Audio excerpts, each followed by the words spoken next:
Ghetto boy shit, man. Money is not everything. Ghetto free, nigga. That's what y'all asked for, right? It's my turn now, shit. I let y'all niggas do what y'all had to do, you know what I'm saying? This shit crazy, man. Rolo, I need some new music. Just think about it, though. Ghetto. Need more of this. Back to the Greyhound, it's my first day out.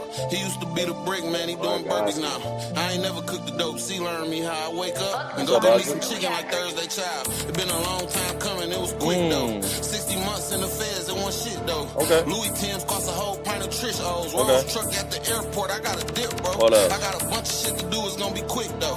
I gotta jump on my little bitch, I'm trying to hit roll. We got a whole pint pole, we don't sip foes. I went to jail with Boston with a sub, Cheryl with a sub. We got a hype train early. Let's go. Come on. Yes, sir. Put the energy up in here. Come on. That's a brick pole. I drunk 100 pints in jail. You can That's a brick pole. They ain't never find my phone. I hit it in the lotion. In a drop head ghost, the ceiling by the groceries. Made back $2, I'm putting armor on it. One day I did some real bullshit. I know my karma coming. My cousin did some bullshit. Now he not my cousin. And I'ma keep it real with you. I pop my cousin. I took a plea and did my time. I am not my cousin. Let's go. Brownlee with the sub. Let's go. Keep it coming. Let's get this energy up in here. I told bro, go to Flint and get a coffin for me. He came back with a full Test dudes. Come around on loose shit, you gon' get steamrolled. We got pie, quake, and trees from Green Pole. When I got them first M's, I put my team on. I bought some cut dope from bro and put some clean on it. This nigga thinking with the money, put a fiend on him. How you gonna shoot one time with the Glock? Put a thing on it. Get the button on that bitch and be like, bop. 5 people got killed, it got the hood hot. 4 niggas in the track, Hawk, I wish we would stop. Nigga, the young Santa came early, that's for sure. I wish you would drop. Money is not everything, it's the only thing. I went 600 with Waffy and went only chains. I was thinking about busting the rollie, but the rollie plain. Was finna buy some drink from Snook then, but then my Crody came. I just did 4 years, I'm a Xander with a 5. Hell yeah, Xander, let's go. Come on. Appreciate you, brother. The way she get her head up, she don't own the brain. Let's go, boys. Yesterday was a dub. I ain't fell asleep making beats, I'ma go to Dame. We went gold and ain't play us on the radio. Baby mama fucking up my mood, man, I hate that hoe. Got some Zappos for 22, but they shaky though. Why you pass the gun to little cuz? You know he shaky, bro. Me and Lou in that TRX, we some gear shifters. I went GIA in my ears, I don't hear niggas. How you gonna pull up to the trap with my kids with you? Scored a cheap for an activist, it cost 12. Xander, man, pause from you, man. That's huge. Shout out you, bro. I'm a real hustler. I sell chicken. Send me on I see with the sub. Giving it to shot. Giving it to B. We ain't in the street shit, we just sell lyrics. Bitch, pussy locked up, Beav is a still goat. biscuit. I got $1 million cash, bring some help with you. And I only got 2 kids, but I built niggas. We miss you, Beav.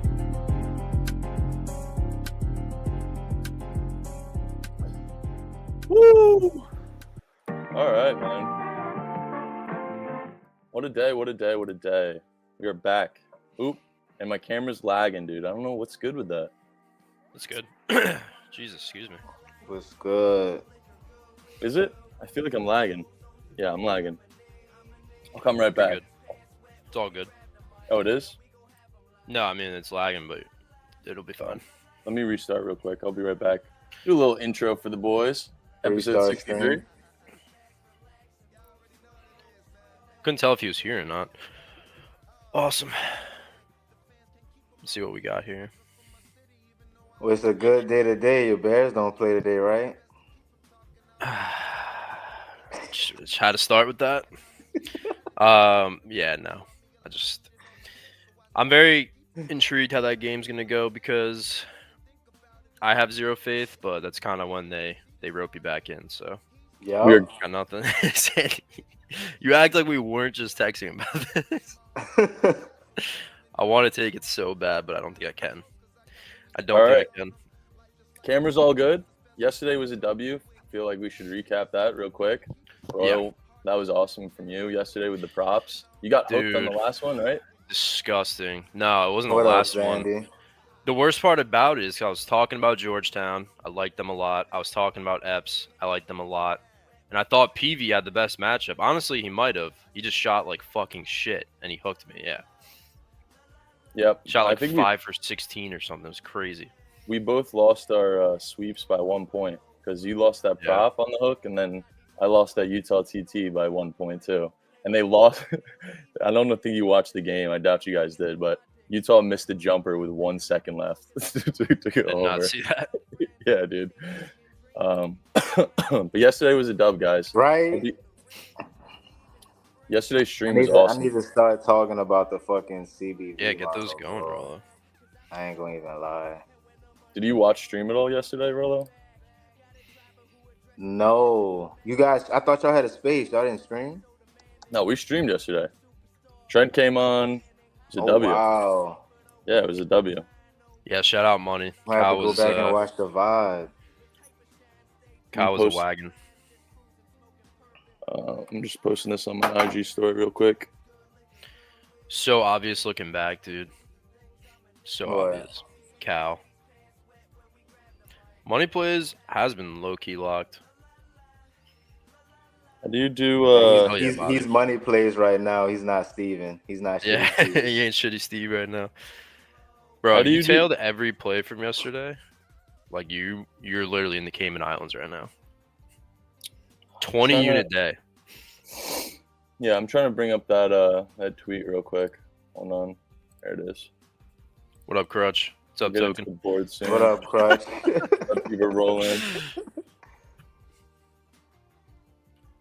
Yeah, that shit was crazy. He bought the literally. This shit was crazy. Shout out Money, man. He's carrying. And then Beeve, did he hit some like 5-unit play or something? I'm not sure. Because 9 and 7 and then plus 5 units, you know? I'm just wondering. I think the best thing about yesterday too is like we avoided the sharp spots that sold. I think that was the best part. All right. Got that shit up.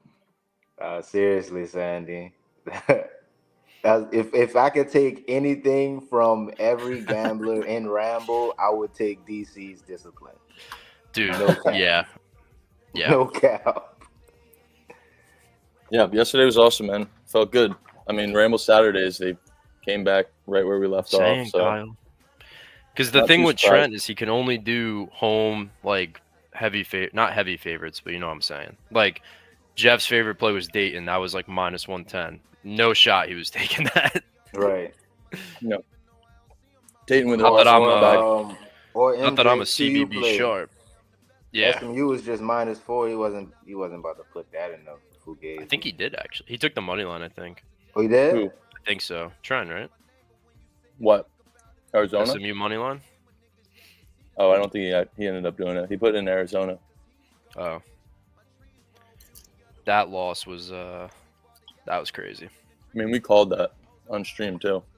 Yeah, but like losing like that, that's disgusting. They're a bad program. Did you see how they lost? Yeah, they didn't score for the last 8 minutes of the game or something. Yeah, like that's just disgusting. Wow. They had 3 points in the last 8 minutes. Yeah. Yeah, dude, looking back, man, not to be a Henry hindsight, but it's just always good to like try and learn. Like, that was a smash spot for UConn. Crutch, how was that, by the way? It looks sick. Looking back, it was kind of like Notre Dame when we bet them earlier in the year. Like a similar spot as Shore Dogs. MSG was electric. Dude, we were talking about it. It's pretty much a home game with UConn. That's why it was so surprising to see them getting points. Yeah. Was not a neutral, yeah. Yeah, no. I guess that's not like common knowledge, so I guess we should have played into that a little heavier.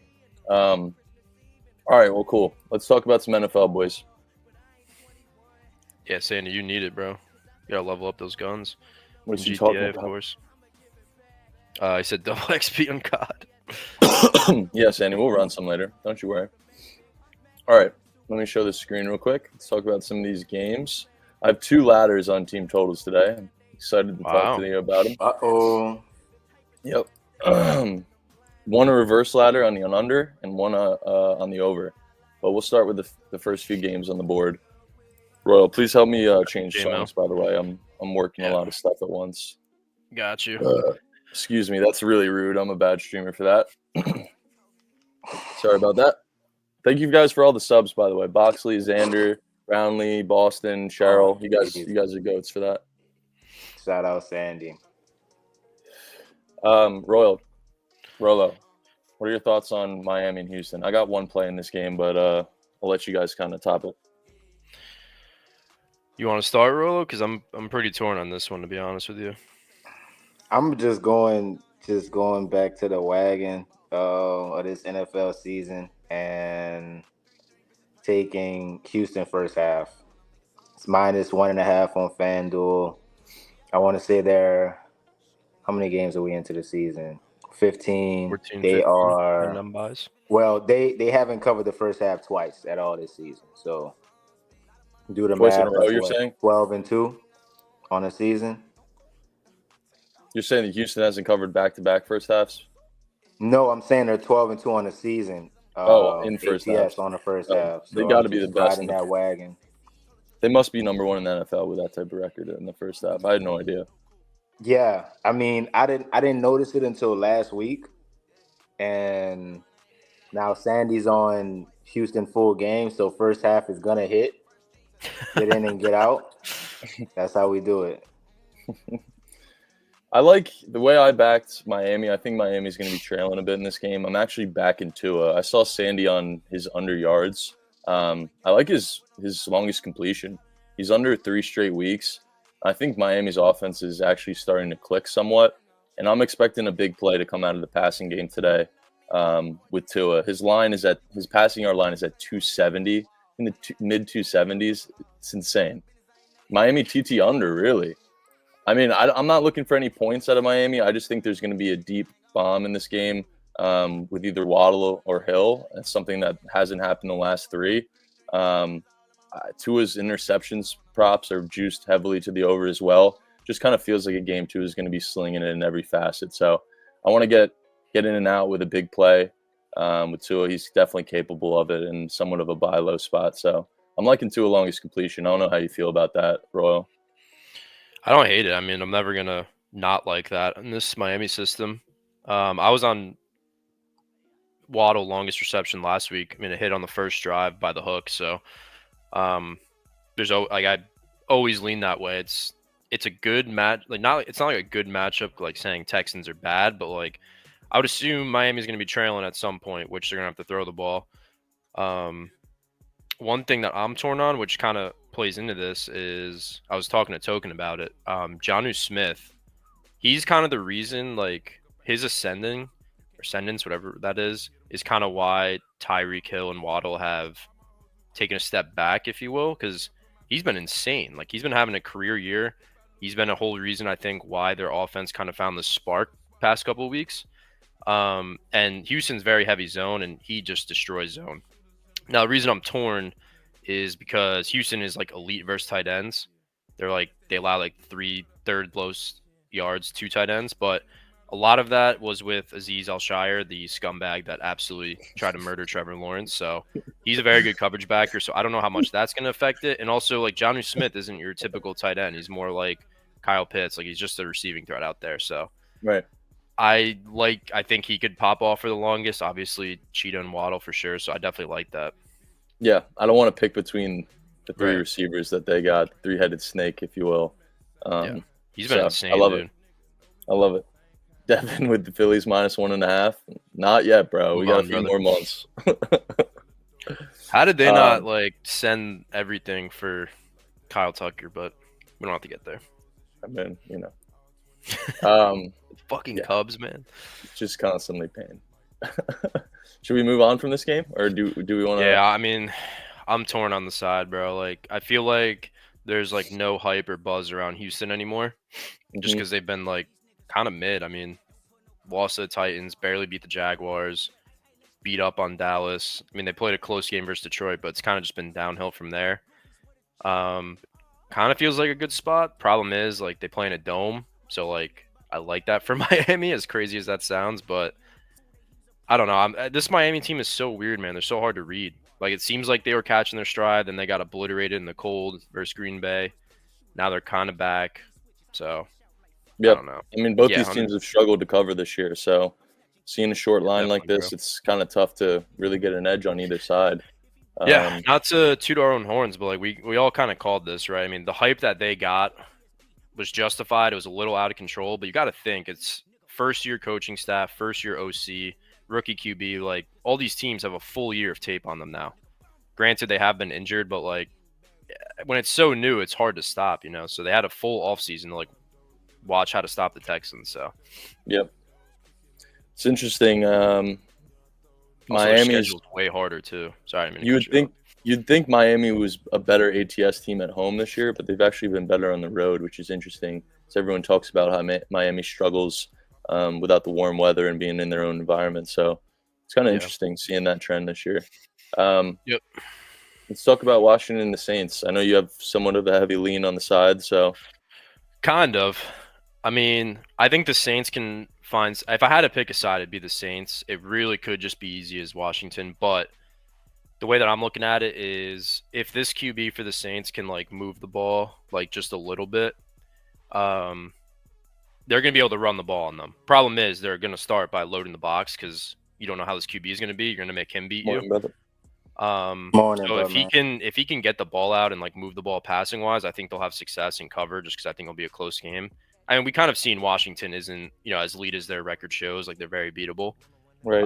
And yes, it's very good. I was getting to that. They're also playing the Eagles next week. Obviously the Eagles are arguably the best team in the league aside from the Lions. Yeah, and it's a division game. I think Washington still has some playoff implications, so that's a massive game. They're not really too worried about this one. Obviously they need the win, but they're more focused on that game in my opinion. But I took Dyami Brown in this game over 25.5 receiving yards. Cheeky look, dude.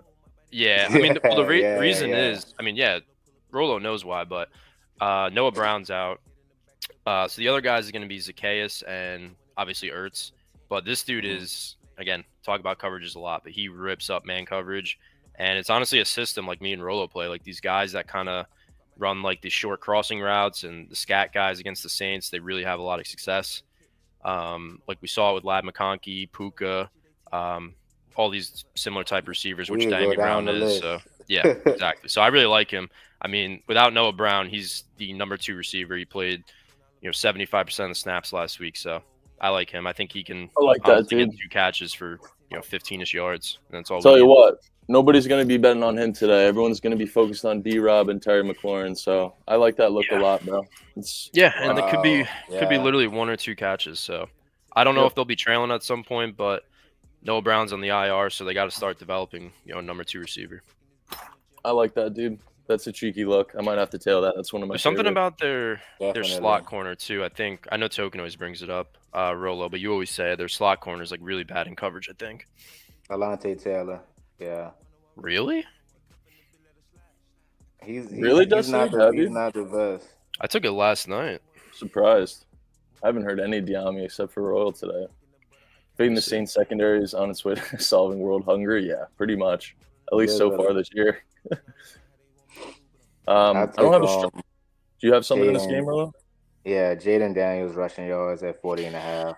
Yes, I was looking at that too, dude. I mean, it was staring me in the face, man. Under in 3 straight weeks, I believe, right, Rolo? Yeah, I just see this matchup with the Saints coming off the bye week.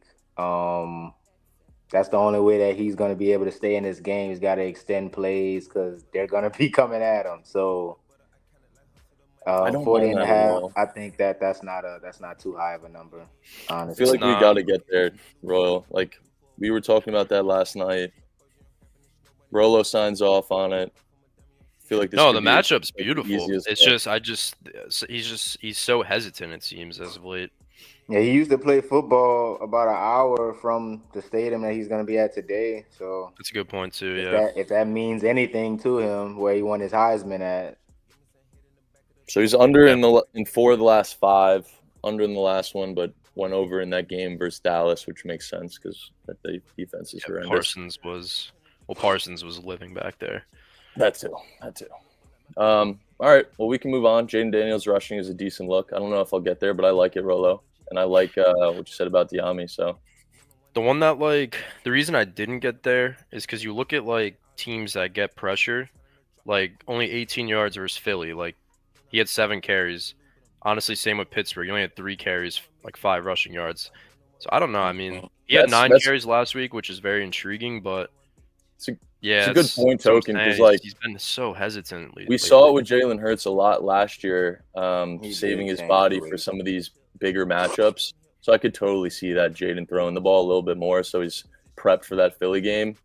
This could be one I sit on the sidelines for and hope he goes under. Not the rooting against you, Rolo, just so that I could take it against the Eagles because they're going to be living in that backfield even more than New Orleans is going to be today. So I'm rooting for you, but I probably won't get there, and hopefully I can get on it next week. But I definitely like the read in the matchup for sure. Also, is this like total not high? Like this Saints QB could be absolute dog shit. It's Washington at the end of the day.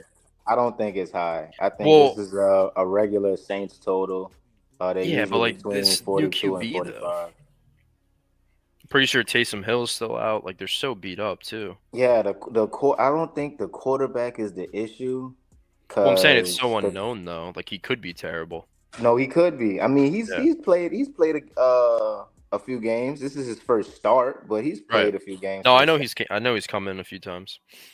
But I mean, it just depends on how well it starts, bro. Because if they're not on the same page, it's gonna be a long day for him.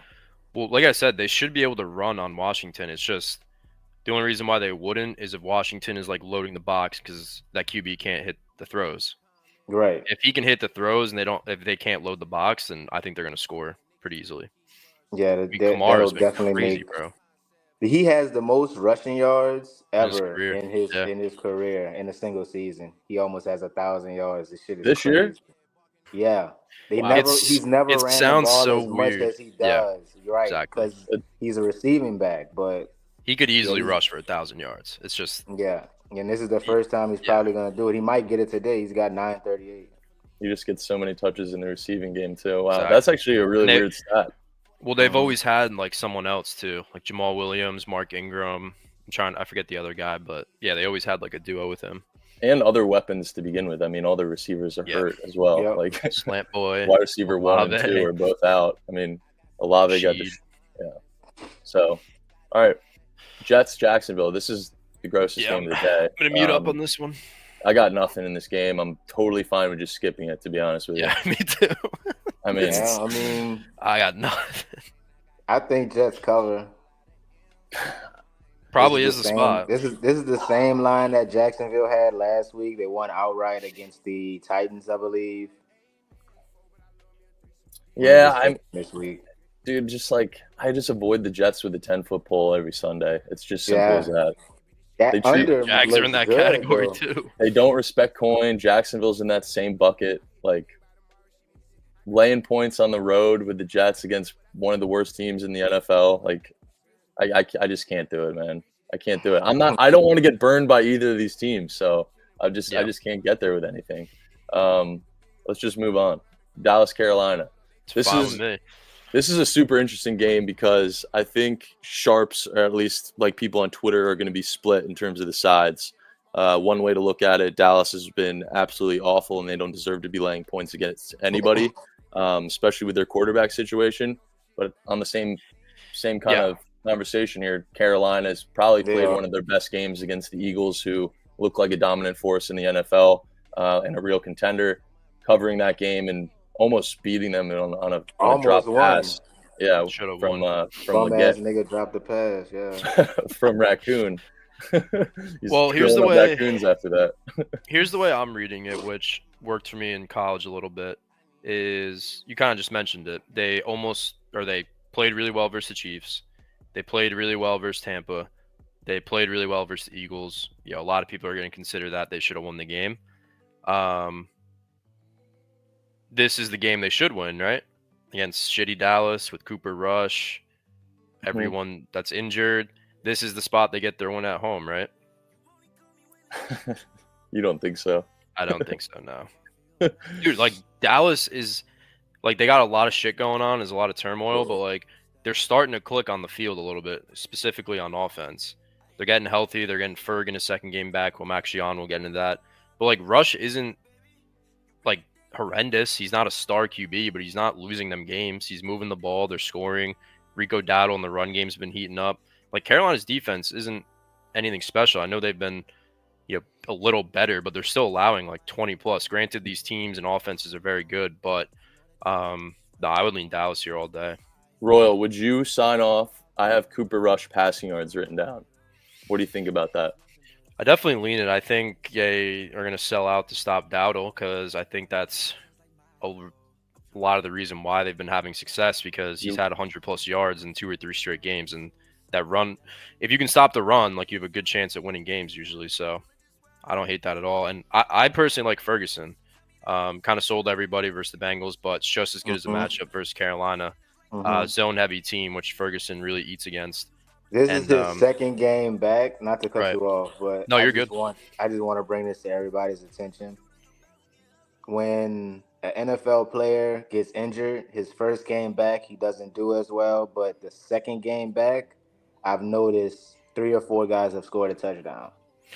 I don't hate that either. I got 35.5 yards. Mike Evans, Isaiah Pacheco, he hasn't scored yet, but yeah, it's just I like him today. Trend that I've been noticing. That makes sense too, right? Easing back. I mean, it's game speed, getting adjusted to it, so that makes total sense. I think that kind of plays into why I like Cooper Rush even more. I mean, Dowdle's been absolutely eating. Should be a lot of play action off that. I mean, under in 2 straight games. The only thing that's concerning is his line is somewhat low from what I expected it to be. I mean, it was 240 versus the Bengals. Now it's sitting at 210. I mean, he's gone under in the last 2 weeks, but I need the green light from both of you for me to play it. I'm thinking of pivoting from Tua along this completion for Rush. Yo, Thrasher, thank you for the sub, bro. Why is Rolo looking so handsome? I mean, next question, bro. We all know the answer to that. All right, I'm a pivot. I'm gonna have Cooper Rush passing yards on my card instead of Tua. I lean Dallas too, so I think their offense cooks. I mean, I will say, Chad, I'm not betting it. That's just if I'm I had not to play gonna this lie. line, I could see Dallas playing from behind as well. Yeah, I don't hate that. Okay. I don't think like Carolina slows down by any means. I just think Dallas plays better, if that makes sense. Like I'm not expecting Carolina just to go back to being like non-existent on offense. I think they're still going to play well. I mean, obviously they're clicking, but I don't know. I just don't think this Dallas team is that bad right now that everyone like. There's obviously like when you think about Dallas, it's like oh, Dak's out, couple injuries, like they suck. But like, they're really not that bad. Honestly, losing Overshown kind of sucks. He's been incredible. I don't know if you guys know who that is, but he's been really good for them. Blew up his knee. Yeah. So honestly, I hate seeing that like a breakout player. Sucks, but that's what I have in this game. I got Ferguson. I lean Dallas if I had to play it. Word. You like Ferguson. It's going to correlate with Rush, so I'm going to get there with his yards. I'm going to get there. It's going to be one of those gross ones that just feels like it's going to hit. All right, let's move on. Yeah, this is the last thing I was going to say, too. Like, the other thing is, like, the Panthers have a very good offensive line, surprisingly. I don't know if you guys saw. Yeah, that's what I was talking about earlier. Like, Parsons and that defense, like, they've been very close to getting, like, I'm trying to think how to word it. Like, a big sack game, like, where a team logs a lot of sacks. Like, they were living in that backfield. And, yeah, I don't know if you saw Parsons, but he was going crazy on the sideline after. So, I think he can wreak fucking havoc today. Gotta love a big sack game, brother. That's what I'm saying. Like, how do you word that? Exactly how you did.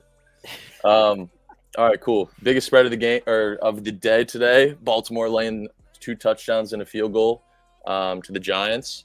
This is weird. I mean, I think it's tough to really pick a side on the spread for sure, and especially a prop. I mean, if the spread is any correlation to the game script of Baltimore having a blowout, I mean, the Giants have looked pretty abysmal against any kind of competition this year. Not saying they can't cover a 3-possession spread. I'm not saying that at all. But what are your thoughts here? I actually like the prop that you went with, Royal. I don't have a play in this game personally, but I really like your play. No, I didn't get there. Money was asking. No, Money was asking for like a live sweat. That'd be fun. Honestly, I told him just don't overthink. Derrick Henry longest rush. It's at like 20 or 19, whatever it is. I mean, this Giants team is fucking dead, man. Like they are just nothing to play for. They want a new QB. Dexter Lawrence is out. I think Okereke might be, but I mean, do you know? We were talking about it last week on the space. Do you know how hard it is to play defense when you don't give a shit? Going against, one of the better teams in the league. Like, it's terrible. Not to mention, dude, Baltimore's trends in terms of everything that lines up in this game, both after a loss, 3-1 ATS, and as an away favorite, 4-2 ATS, both are on the top side of, like, trend-wise of situationally what they're best at. So feels like the spread makes sense. I mean, they've been dominant in these kind of matchups. So I definitely lean. Baltimore.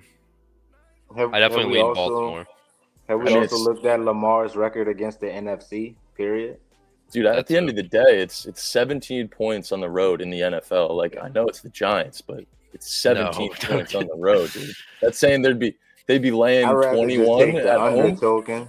Have we seen a 20-plus spread in the NFL like ever before? Like, that's what they'd be laying at home. Yeah. That's insane. Also think about the Eagles too. Last week, sold a fat spread. I think we were talking about the Chiefs. Like, I don't think a fat spread has covered as a favorite aside from the Lions versus Jaguars. But I think it was like minus 10ish. It wasn't even that crazy. Yep. No, they have. So, also there's a lot that you can get with here. If it is a blowout, which I think it is, we're going to see some backups. I like Bellinger. Just Baltimore is just they struggle versus tight ends. As good as Roquan is, he's just not great in coverage, and their secondary has been terrible all year. If you're talking about rushing yards, Hefe, definitely agree. I was on him last week, and there's just the only way that's hitting is if he breaks one, because that line is just terrible right now, and they're always in passing situations. Justice Hill is another good look, again, assuming it's a blowout. Only problem is this the game we see Keaton Mitchell? Like, that'd be my one fear. Right. I don't know if I saw any lines for him, because honestly, I thought he'd be playing a little more, but he hasn't gotten really any burns. So just because of that blowout aspect, I would just look towards Giants offense, because the Ravens secondary ain't stout. What's up, brother? So I mean, we could just take somebody from like Jalen Hyatt or Neighbors, but Drew Lock hasn't been targeting him much, bro. Yeah, that's a good point too. My thing is, it's not the Ravens are gonna play like lights out. I just don't think the Giants are gonna have success. I mean, you got Neighbors fucking bitching after every game, rightfully so, and their line is in shambles. They can't get the run going for their life. I guess I don't know. Like, Baltimore secondary has been very shaky, so I don't know. Maybe. I don't hate this, man. You put up a fucking donut. I mean, it's no surprise the Giants are favored to be the lowest scoring team of the day. So, I mean, I could also see the Ravens like winning by 7 or something. Yeah. I mean, that I know it was week 2 or whatever, but like that Raiders game, that was a joke. Like, I feel like they kind of like let down in these spots, almost kind of let their foot off the gas. So I don't know. If I had to pick a side, it'd be the Ravens. I just don't see the Giants moving the ball. I really don't. Yeah. All right. Kansas City, Cleveland. I think this is a super interesting game in terms of the total. Football Brain is telling me that it's the over, but this line crept up to 42.5. Now it's back down to 41.5. We know if you bet football totals, 41 to 42 is a very key number. So seeing it go up and then back down is somewhat concerning for someone like me who likes the over in this matchup. I mean, Kansas City's offense has looked – I mean, they've been scratching by every fucking week, it feels like. Cleveland's a team that loves to air it out, both coaching and Jameis Winston in terms of play style. I feel like everything can line up for this game ending 30-20, like no problem. I figured this line would open up a bit higher in terms of the total, but maybe I'm wrong just because of how heavy to the under both these teams have been, and especially Kansas City as of recent. Have you seen the wins, MJ? Screams under. That makes me like the over even more, honestly. None of that. I feel like that shit just never really comes into play unless people don't know about it, like that Rams. What was on primetime? Rams Niners, Bills. No, it was Rams, Niners. It was Rams, Niners when nobody knew it was going to rain and ended up pouring that entire game.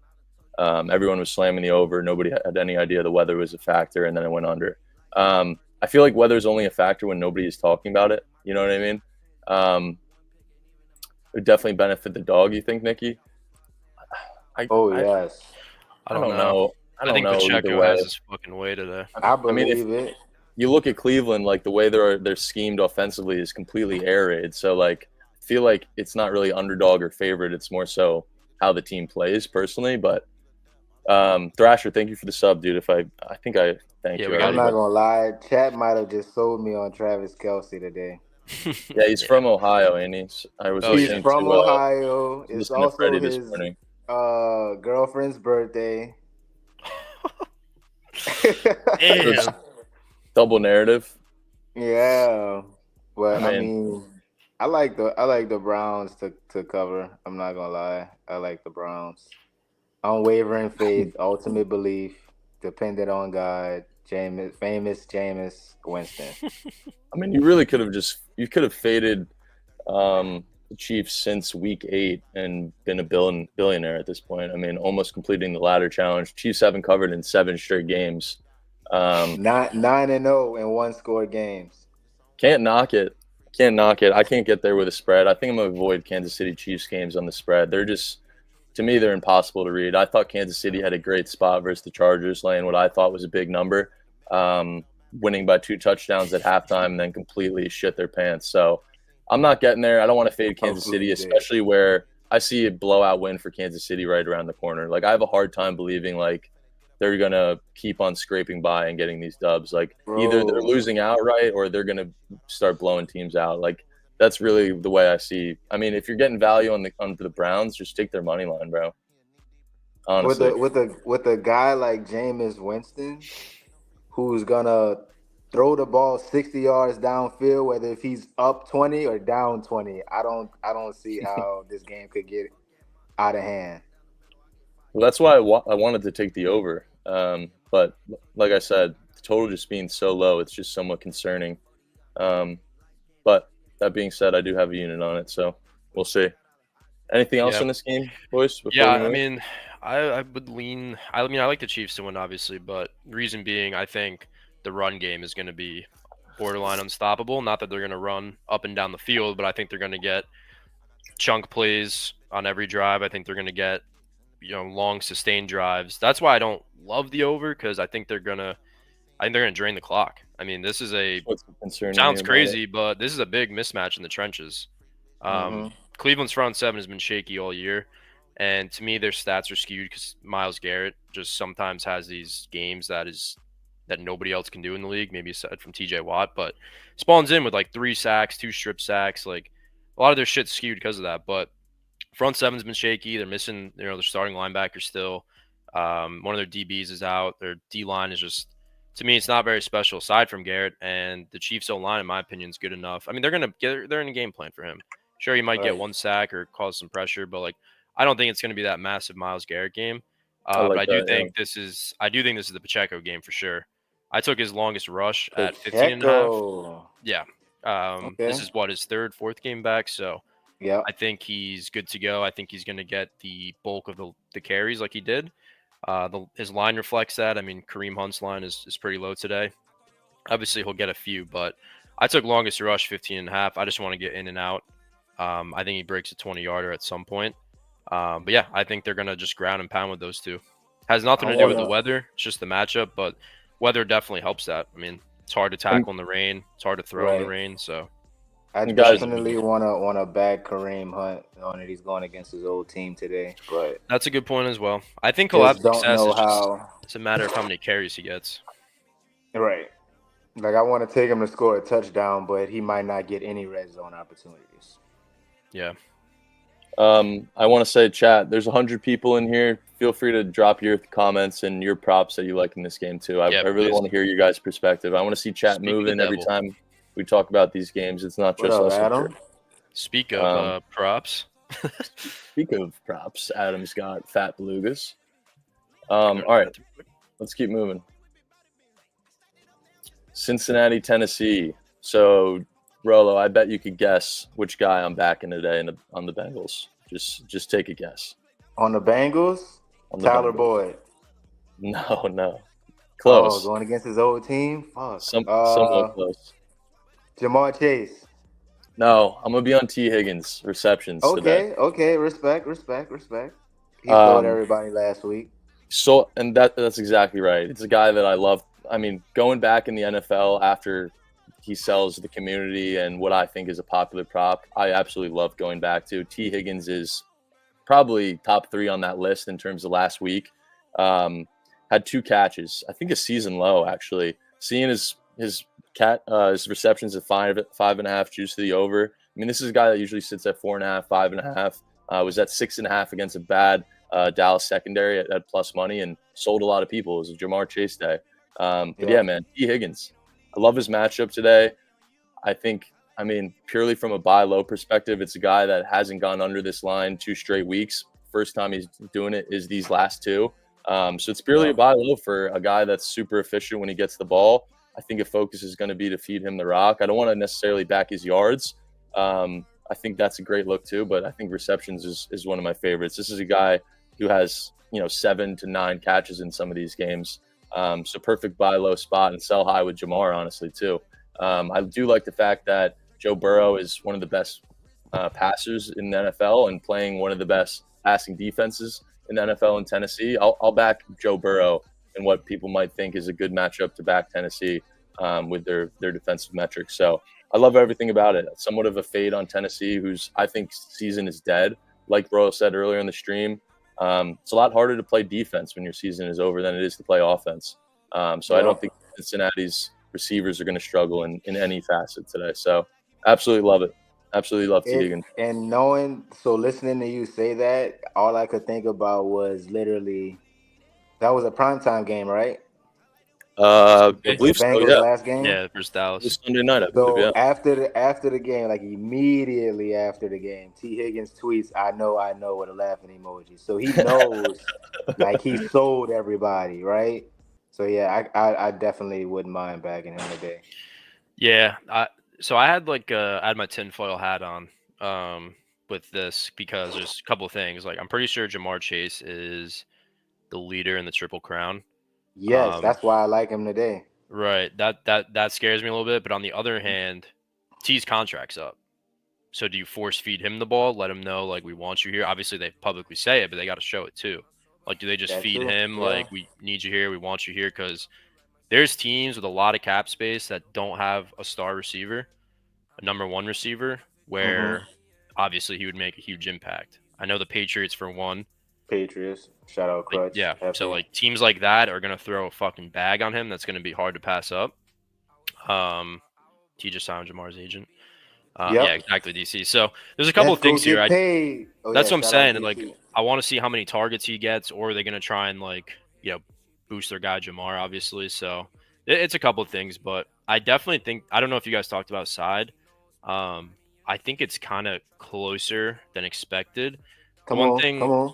The one thing I disagree a little bit with MJ. Like, sure, Tennessee has no playoff hopes, but this is a team with first-year coaching staff, a lot of young players. I mean, Levis in his second year.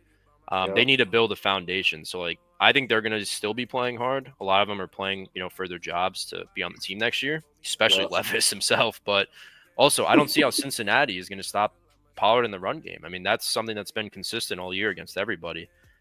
Their own line's very good. Their run game's very good. And Cincinnati's defense is honestly god-awful. So, I mean, my thing is, when's the last time the Bengals have played a team and had a total go under 40 and it be close? It's like they don't have these type of games. It's either a shootout or their defense steps up against these shitty games. You know what I mean? Like, exactly. Yeah. Great example. So, for me, I think if you want to back Tennessee, it's more so points. It's not so much like their defense holding Cincinnati. No, I agree. I don't think they're holding Cincinnati at all. I think they're going to be able to match them. Yeah. Okay, glad we're on the same page with that. Which is why I like Bengals props, because I think it's gonna be a closer game. And like I said, like, it's hard with Levis, right? Like, sometimes they're driving down the field, pick six or turnover. Like, it's really hard with him, but I think the run game's going to have success. I mean, they're missing Logan Wilson, who's a pretty good linebacker. God. Like, their defense is just brutal. Dude, Tennessee TT is nasty, and it's probably hitting. Bro, how many points did Tennessee score last week? 6. 6 points. They're coming off 2 weeks, 6 points, and 19. I'm taking them to cover. I do like this too.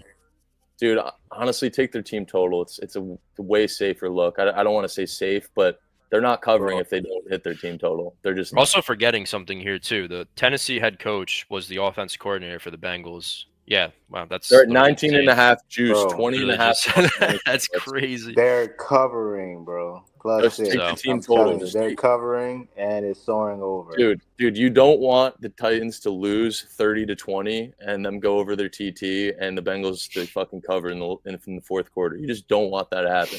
Do you really see the Titans covering this game, scoring 17 points? Bro, if the Bengals score 100 points, the Titans will score 120. They can't stop a nosebleed.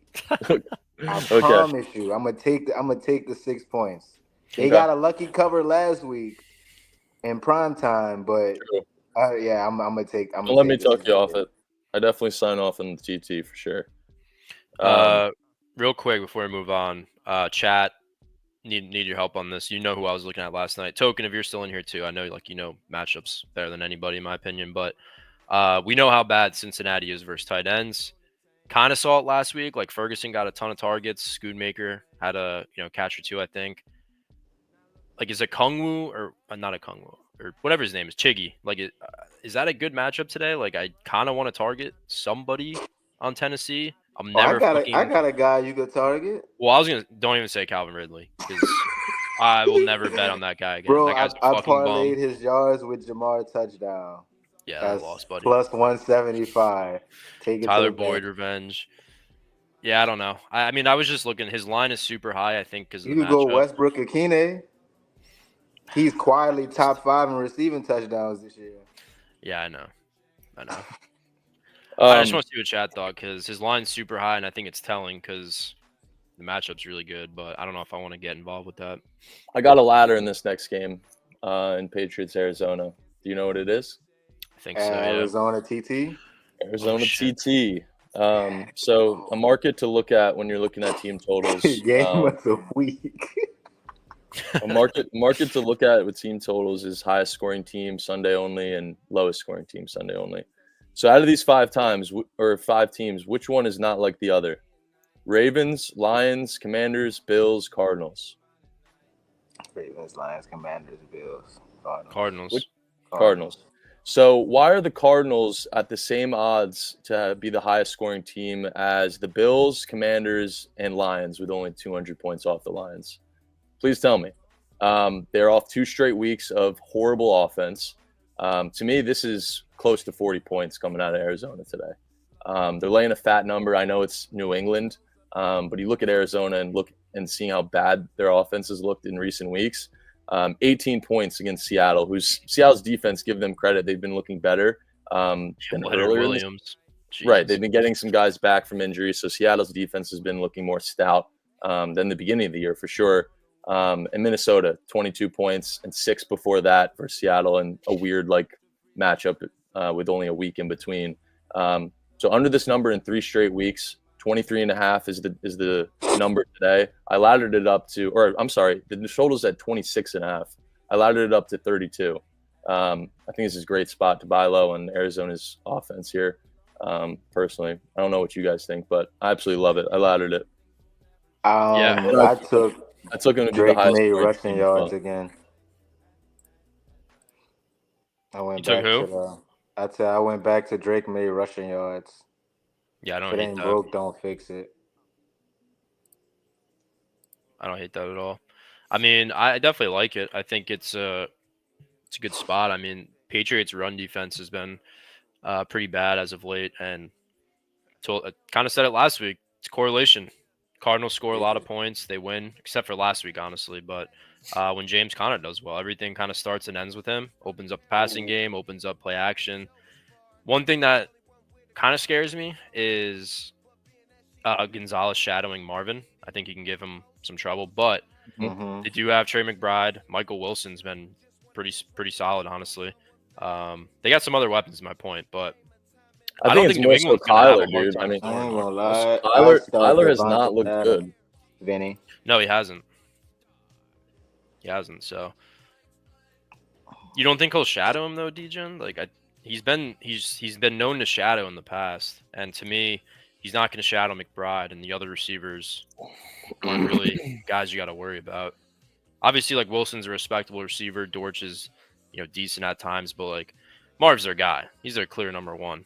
You take him away, and focus on McBride. I mean, so kind of I would see it, but no, I definitely think they score. I think it starts with Connor. I think, like you said, Kyler kind of bounces back, whether it's with his feet or just good passing game. Kyler on double XP weekend. I mean, there's a reason. There's a reason that Kyler's passing touchdowns are juiced more so than any other previous week. I mean, this is a guy that consistently throws one. God, shut up. Maybe throws one. It's more so Connor rushing it in terms of what Arizona's been using in the red zone. I mean, he's coming off a 2-touchdown game, but 1.5 juiced to -120 for Kyler Murray to throw 2 passing touchdowns seems extremely telling to me. I like the over, but I'm going to be back in Arizona more so. Crutch, you like Pat's money line? Really? No, he's a homer. He's a homer. Don't listen to Crutch, but he might be on to something. I mean, I just think it's Unless pretty he actually crazy. Is. I don't think he is. Looking at the highest scoring team and looking at their TT set at 26, I mean, just everything about it is extremely telling that they're going to score a shit ton of points. So I took the weekly special of them to be the highest scoring team Sunday, and I laddered their TT. So I'm pretty confident about it, but we'll see how it plays. Yeah. Let's move. So can we talk about Pittsburgh? Game of the week right here. Do you want to talk? I kind of want to talk about Pittsburgh first. Yeah, but go ahead. No, go ahead. We're all going to have a shit ton in this game. I got nothing in this Philly one. Okay. I have a good read, I think, but I have a reverse ladder in this as well, and it's on Pittsburgh's team total. I reverse ladder them from 18 to 15 to 12.5. I mean, you look at this is like kind of the opposite of what we just discussed with the highest scoring. These are the top 5 teams for lowest scoring teams of Sunday. You ready? Tell me which one's not like the other. Giants, Saints, Browns, Steelers, Jaguars. Which one of those jumps out at you? I want to say Saints, but it's the Steelers. The Steelers, who are coming off a 27 and a 44-point game. And you're telling me that they're up there with the Browns, the Saints, who don't have a quarterback, and the Giants, who look like an elementary school flag football team. I think it's absolutely insane that they're the 4th likely team. I think that goes to show everything that goes into the spread. I mean, the Eagles are laying 5.5.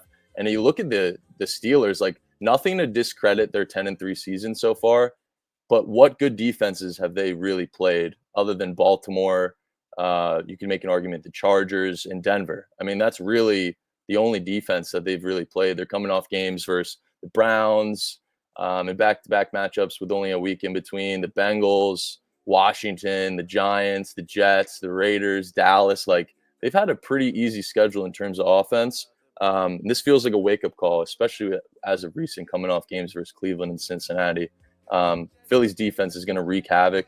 I think they're going to be in the backfield consistently in this game, and I like everything about it. I mean, we talked about last few weeks. The Eagles are one of the hottest teams in the NFL, and they're a hot and cold team, and I back them when they're hot, and they've come through in the last few weeks since we started talking about it. So I'm going to be on the Steelers to be the lowest scoring team Sunday. I genuinely think they have 10 points in this game. The total's extremely low.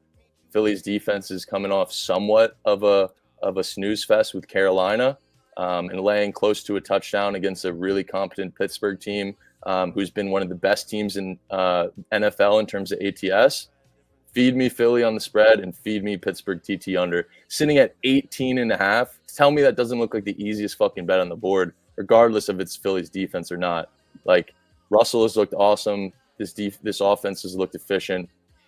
I have to play it. It's a great spot. So I ain't gonna lie, because I've watched, I want to say maybe 10 out of the 13 Steelers games this season, and the way that this team plays football, the team total could be 18 and they'll win the game not scoring 18 points. Yeah.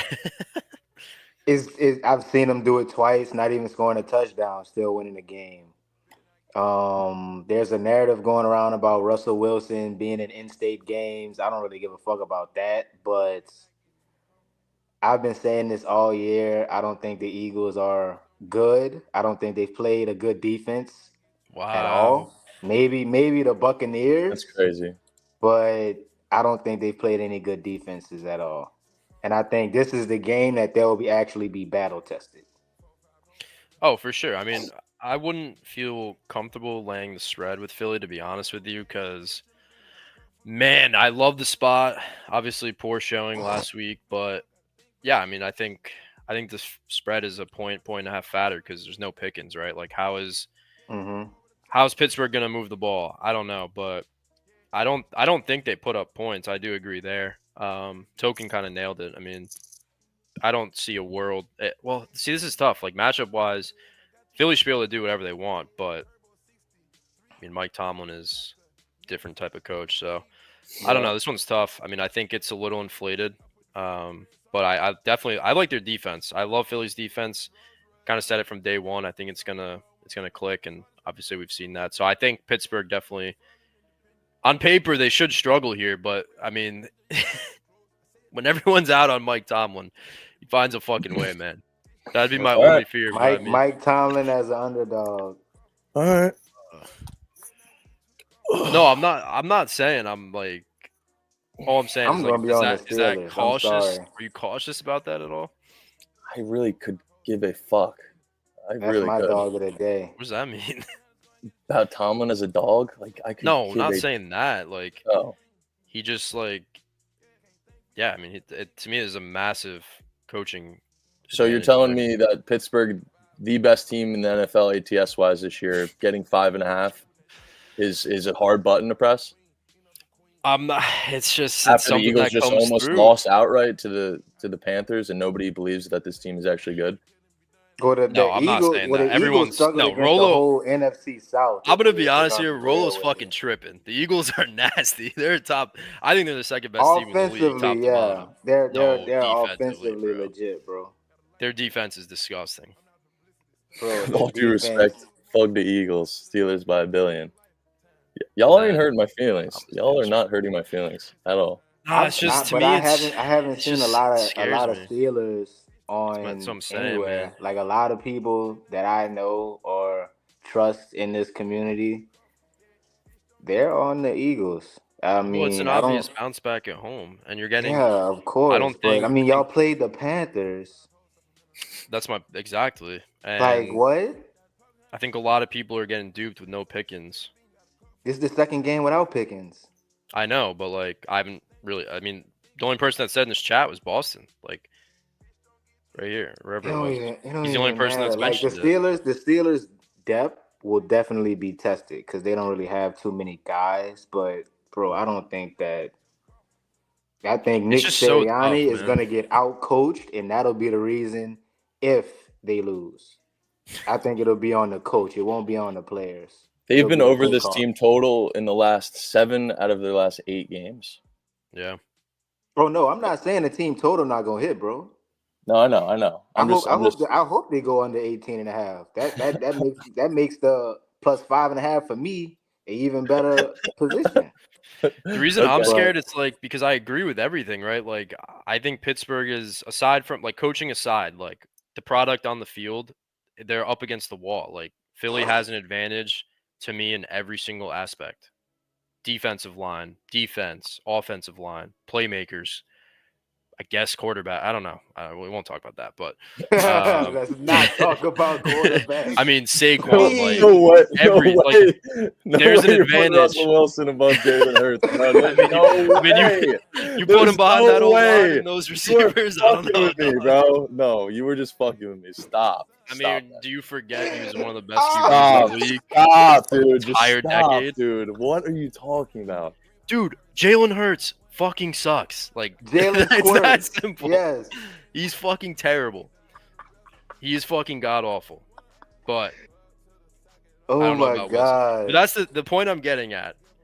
That scares me because like when I don't see a world where like there's an advantage and stuff, when I don't know, it just scares me. This game's a stay away from me. That's all I'm saying. There's too much going on here. It's like I said, obvious bounce back for Philly. It could just be that easy. Like, Philly just dominates. It really could be.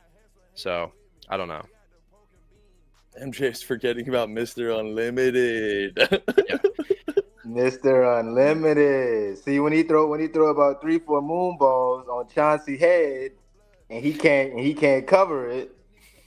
All I'm saying, you put a QB behind a top 3 offensive line, 2 star receivers, a very good tight end. You have the best running back in the league. I mean, it's really not hard to play quarterback, and he still struggles. It's not hard to play. If it wasn't for the brotherly shove, he probably wouldn't have a job right now. I promise you. Like that's why Carson Wentz was so good that year. I mean, same thing. Great weapons, great offensive line, great running game. Look what happened to him. He got ran out of town. He couldn't find a job anywhere.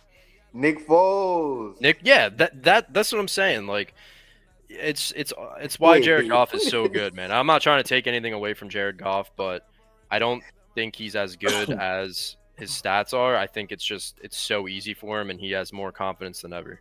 But you put him like on a worse team, like it's so easy for him. Like, it's hard to say Jared Goff isn't good. I'm not saying he's not good. I'm not trying to take anything away from him, but like he has it easier than fucking anybody, man. Noodle arm Hurts is nuts. Steelers have Eagles, Ravens, Chiefs, Bengals to end the season. I think it's do or die to win 2 of these games to stay atop the division. I think the boys get up today, but like I said, I'm a Steelers fan. Hurts the worst QB this team will face. Wow. Bro, I think they get up just because it's an in-state game. Not even talking about implications for the division or the playoffs. Like, this is an in-state game. I think they'll just get up just for the fact of that. Oh, wow. I can't wait to hear that today. Name better backup than Hurts, Tyson Bagent. Next question. Let's see. Tyson Bagent, Justin Jameis Winston. Jameis Winston. I'll take Jameis as my backup. Teddy Bridgewater, 2 gloves. Let me see. Panthers backup. Bucks backup. Seattle's backup. Arizona's backup. Pretty much every backup. Right now, all right, I'm done. We're supposed to be fucking friends. I mean, we're becoming coworkers. I'm sorry. I'm jealous that you guys have a very good offensive system. Okay, this is my jealousy and coping coming out. Team, all right, very good organization. That's all it is. I've never seen a world where the Eagles were bad or they was just a horrible team. Listen. So I'm kind of hating on you for that. You must remember I'm 5 years ago. The Eagles.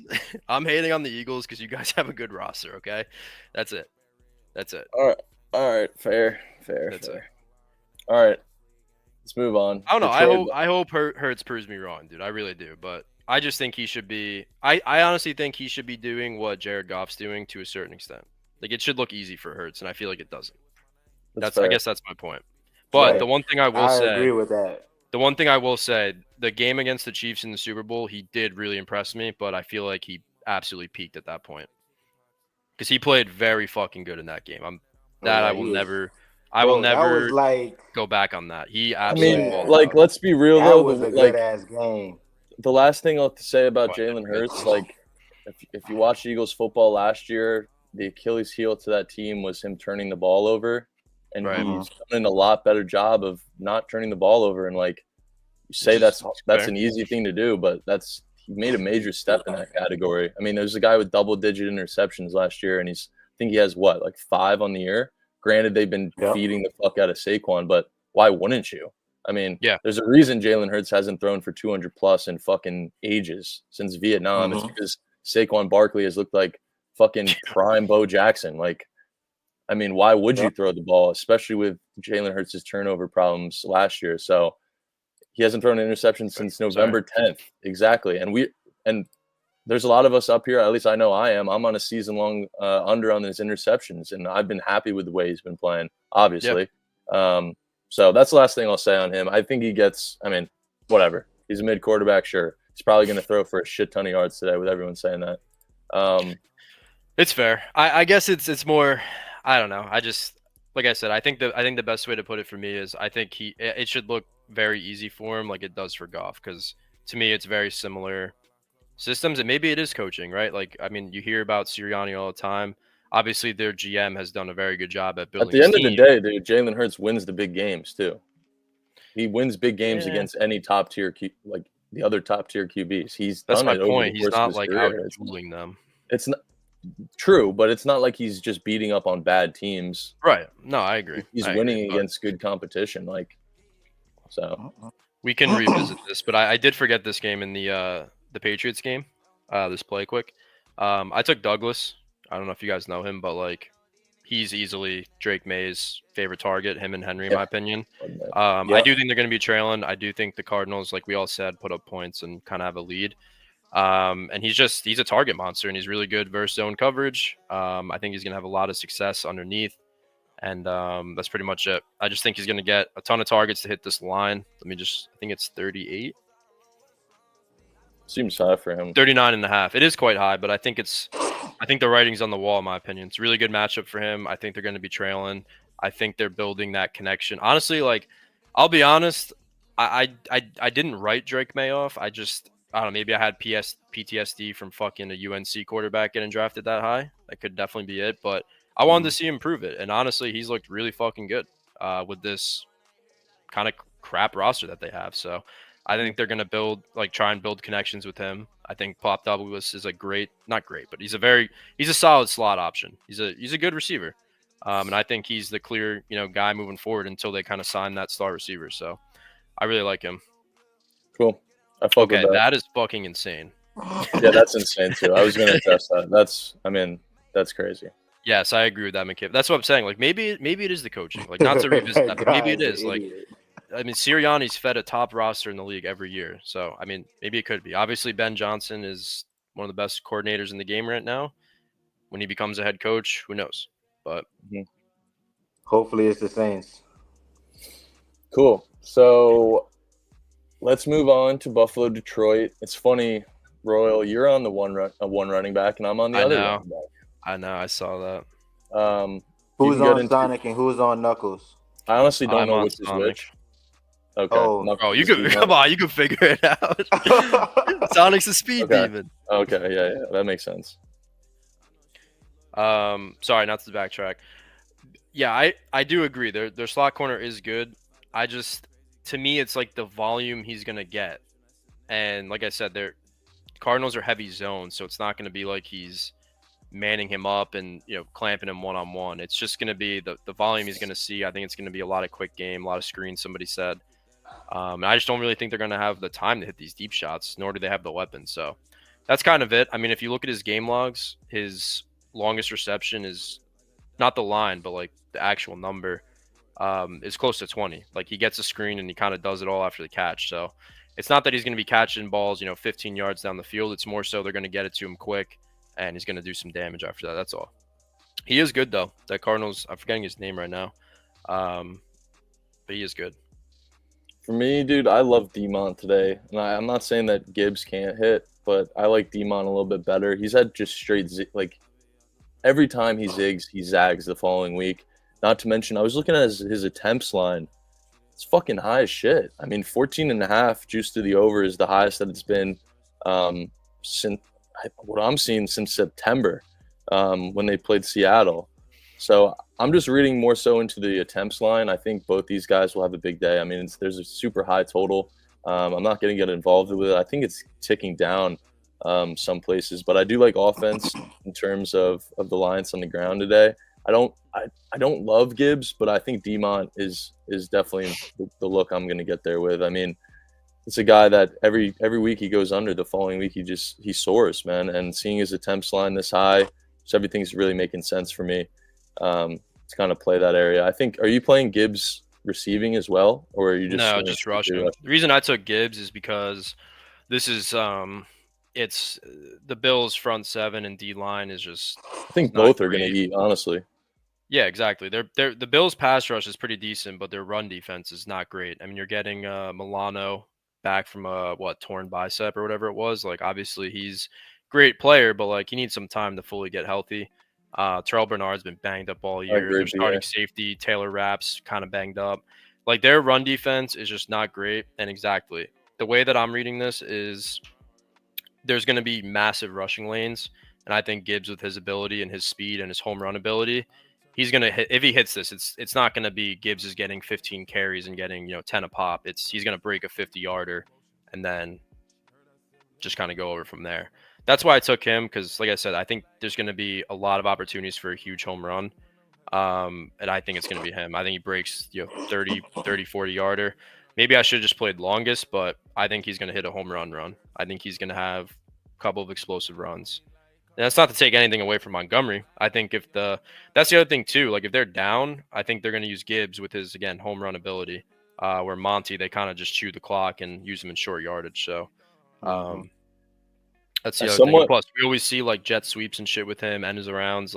I just think there's going to be opportunities for just massive plays for him. The Buffalo, I mean, we saw like their defense against the Rams. Like, sure, that was a letdown spot for them, rough travel spot, but their defense isn't great. Their record is good because of that offense, and their defense steps up when it needs to, but it's not shut down by any means. It's not a great unit by any means. So I think with this talent and the line on the Detroit side, there's going to be some big plays for sure. Yeah, there's a lot of interesting ways to look at this game in terms of the spread. I mean, every dub the Lions have had this year, I mean, this is like the shortest you can make them at home, I think. Minus 2.5. I mean, they've won by 3+ in I think every game. Bills just win, man. They just win. Year. I somewhat lean the Bills. I do think it's a little tough to bounce back off that loss. I think that loss is a little bit different in terms of the effort level. I mean, 80 points scored in that game. I think it's just a little tough to go on the road and play the Lions and play, I guess, as optimally as they did in that game. Their defense definitely didn't show up, so I think that might play a factor in this one. But I'm getting the heebie-jeebies about the Bills a bit. I feel like whenever a top-tier opponent is in somewhat of a cheeky spot, it makes me a little hesitant, just because it's an easier button to press, right? We're talking about MVP Josh Allen off a loss, right? Detroit has been an unstoppable force, and I think a lot of people can agree this is going to be the best game to watch. The under is somewhat speaking to me, and I do think the game plan for Detroit is going to be ground and pound. I feel like the Bills are fake sharp. I kind of am getting whiffs of that too. Not saying that I'm playing the Lions by any means, but it's just like, why fade the Lions right now? Like, is it worth it? Like, all honesty, I think the Bills are what? They're 10-2 or 10-3. 10-3. 10-3 after that, yeah. So, honestly, I think the Bills need to win this game so that way they can lock up that division. I think Detroit's trying to break. All they did was just clinch a playoff spot. I don't think they clinched the division. I'm not sure. I mean, the end of their schedule, this game doesn't matter. But the end of their schedule is fucking cupcake. I mean, they have the Patriots twice and the Jets. Yeah, I was gonna say. I mean, okay. Yeah, the Patriots Jets are out. Okay, my bad. I thought they clinched the. Well, so that's my thing. It's like game, then they could lose out. I think a lot of people are going to just look at that loss to the Rams and assume that they're going to bounce back in a decent spot in a short spread versus Detroit, who's been extremely dominant. But I just can't fucking get there. Beav, you're on the Bills, it looks like. Bro. That shit is already locked, my boy. So Beav is saying Lions have to win to lock up one. Yeah. But I mean, and the Bills aren't going to get one because, it's Kansas City, so. Bills large. I can't get there with anything. I salute you, Beav, for sure. But I don't know. Ro, do you have thoughts? No, I mean, like I said, I tip my cap to Beav. If I take the Bills, bro. I'm not gonna lie. Josh Allen indoors. Oh man, I can't fade the Lions. Like, maybe I'm a giant pussy, but like I just don't see a reason, man. Like, this is the best team, top to bottom, and it's so well coached. Like, I'm not saying Dan Campbell. I'm saying their coordinators. Like, both of them are definitely. Ben Johnson's going to be a head coach. Aaron Glenn probably will too. To me, this reminds me of when Philly went to the Super Bowl against the Chiefs. Like, both coordinators were so fucking good that year. They're going to get head coaching jobs. This team is just, it's loaded. Every position. I mean, honestly, aside from their DBs, but they make up for it everywhere else. Agreed. Go. Indianapolis. Denver. Oh, yeah. Damn, we got a loaded 3 o'clock sleep. This game is fucking tough, man. Should I set the scene? Easy. So, can everybody please explain to me why the Colts already won this game? Bo Nix doesn't have to suit up, even though he's Rookie of the Year, and he's undefeated as a favorite. Are you saying the Colts are public? Or that's the side you lean? No. I like Denver, bro. That's what I'm saying. I sensed a little sarcasm there. I like Denver, but I don't see why everybody likes the Colts. It's do or die. I'm listening. I like the Colts. I mean, I don't think anybody wants to back this team, regardless of the narrative for their season or whatnot. That's not really like the angle I looked at too much. But Denver's just played some really soft comp in the last 2 games. This is somewhat of a dumbbell theory for me. Playing Cleveland, playing the Raiders, laying a fat number, covering both. Their offense scoring, 4+ touchdowns in each game. Nobody seems to watch or want to back AR either. I see in chat. I think AR doesn't get enough credit. I mean, the dude has struggled for sure, but let's be real, man. He's one of the youngest quarterbacks in the NFL, and he's dealt with some concussion injuries. Like, give the guy a break. He's got a lot of progression, I think, ahead of him, and he's got the intangibles that you look for in a quarterback, especially a mobile one. And I think he can get it done today. I like Anthony Richardson in these spots. And Denver just looked like a dominant force. I think this line's short, man. Only laying 4 at home. I mean, I don't see any reason that they should be laying shorter than 5 in this game. I really don't. I mean, they're laying 2 against Atlanta. They're laying 5 on the road versus the Raiders. They're just laying 6.5 versus Cleveland. Like, I bet you ask a lot of people, at least Jameis Winston at the helm, who's a better team, the Colts and the Browns. I think some people would say the Browns. I mean, Colts barely scratched by against one of the worst teams in the NFL, and the Patriots last week didn't look impressive. I mean, pretty much all their wins this year have been by a few points. I mean, nothing double possessions, at least since September. I mean, Pittsburgh, they won by 3 points. Tennessee by 3. Jets by 1, and then the Patriots by 1 in that last week. I just think this is a game they show up, man. I think Denver looks kind of easy at home, with especially how well they've been performing at home. I'm almost positive that they're one of the best teams ATS this year, especially at home. So them laying this short of a number, pretty much 3.5 in my eyes, tells me that it's the Colts today. Probably outright, to be honest. So, yeah, bro. I mean, I don't know. I can't see it. They're definitely gonna need AR though. They're definitely gonna need him if they want to stay in this game. If they want to win this game. I was listening. To me, I don't know. It starts with Jonathan Taylor. Like, if they get him going in the run game, they're gonna have a good chance to win this game. So lines are high. Yeah, it's a good matchup for him. My problem is, AR has to.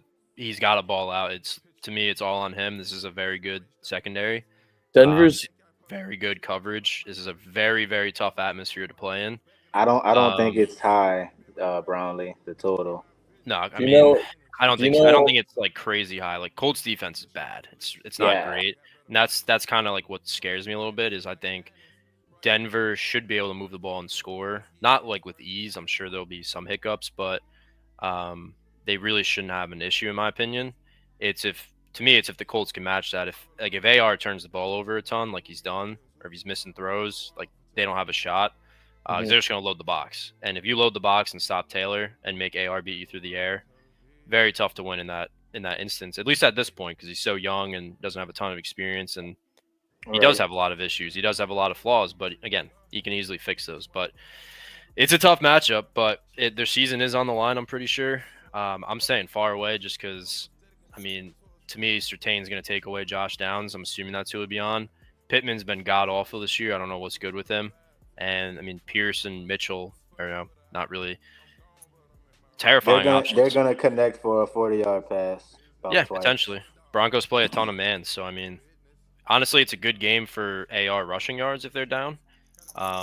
He should be able to have big runs, but I don't know. This is really tough, man. It's a tough one because, like, Broncos seem really easy at home, and it could be that easy. I don't know. They've really been tough. So dominant as favorites, bro. They've been favorited in 6 games this year. You know how many games they've covered? 6. All of them.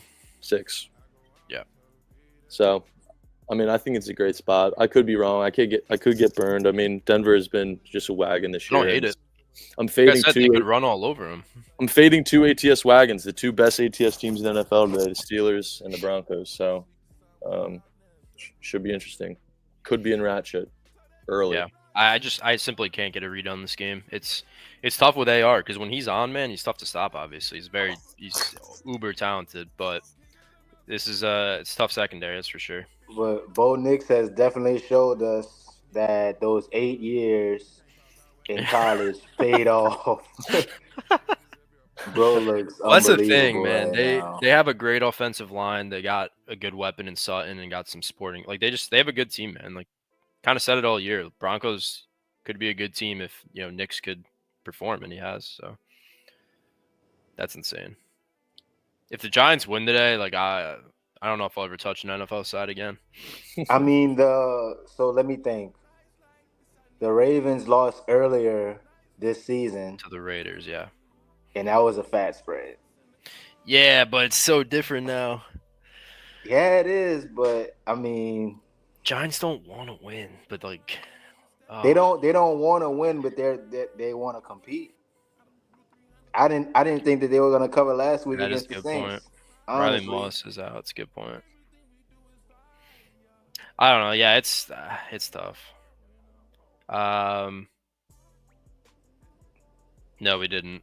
Myles Garrett's hard to read. Do you like it? Is that what you're saying? I'm assuming if you like the over, but I don't know. I'm curious to see how this one plays out for sure. Honestly, I think the two spreads MJ are on are the most games I'm curious because those are the games I think are hardest to read. Yeah, should be interesting. All the boys are on Philly today. Yeah, all the boys are on Philly. I mean, we can move on though. I mean, this is another tough one for me. I mean, I'll have to look in this one again. Chargers, but spread says Bucks, so I just don't see how Herbert in the passing game doesn't go crazy. I really don't. I mean, Tampa's secondary and defense has been brutal all season, and we got McConkey coming back. He's getting healthier. I'm assuming he's healthier. Man, I don't know. Does this line not seem a bit short? It's tough because to me they don't have a run game anymore without Dobbins. Like Edwards is okay in short yardage situation, but I mean they don't really have a run game at all. I mean, man, the Chargers haven't had a back-to-back loss since they played Pittsburgh and the Chiefs back-to-back games earlier in the year. It's tough too because the Bucs I feel like just perform. They really do. Yeah, there's somewhat of not like a dark horse, but you know what I mean. Like they'll randomly be extremely competitive against like solid comp. Well, I think this is a big game for the Bucs, honestly, for the division race at least. Because if they lose this game today, then the NFC South is kind of wide open. But I like the Chargers to cover today. I'm not gonna lie. I like the way that Harbaugh plays football. I think that he can outcoach Todd Bowles. I like that. And yeah, I think they cover. I mean, the only bad loss the Bucs have had was that Week 3 Broncos, which, if you guys remember, that game was weird from the start. That was right after playing the Lions. Right, exactly. Since then, I mean, they blew out the Eagles when the Eagles weren't as good Week 4. I mean, lost to Atlanta in overtime, another close loss, blew out the Saints. I guess lost by 10 to the Ravens. That's probably another one, but lost by 5 versus the Falcons. Almost beat the Chiefs, lost by 6 in overtime. That score really doesn't reflect it. Lost by 3 to the Niners, blew out the Giants, close game to the Panthers, took care of business versus the Raiders. So, like, they just don't really have bad losses except against the Broncos Week 3, which, again, was just weird. And then I guess the Ravens, they lost by 10, but like Ravens are a good team. So like it's tough. Like they don't get blown out. They kind of stay competitive in every single game. It's tough, but like, man, I wish Dobbins was in because I was really high on this Chargers team. I wish he was healthy, but guess what favorite Trent put in his Surge 6 today? Guess. Ravens. Carolina, Denver. Carolina. Cheese. I like Dallas, man. I didn't even know that. I feel like we've seen this spot time and time again. He put another favorite in there. Well, I mean, I don't think the Surge 6 is gonna make it to 3:00. I worded that poorly. I mean, what weird favorite? I meant to say. I don't think so, McKiffin. Yeah, I ain't gonna lie. If Bryce Young come out there on that shit, it might be over. I don't think he's gonna play bad. I just think Dallas is gonna play better. Like, I don't think either team is gonna like put up a stinker. Right. If that makes sense. Yeah. It's gonna be. It'll be high scoring. You think?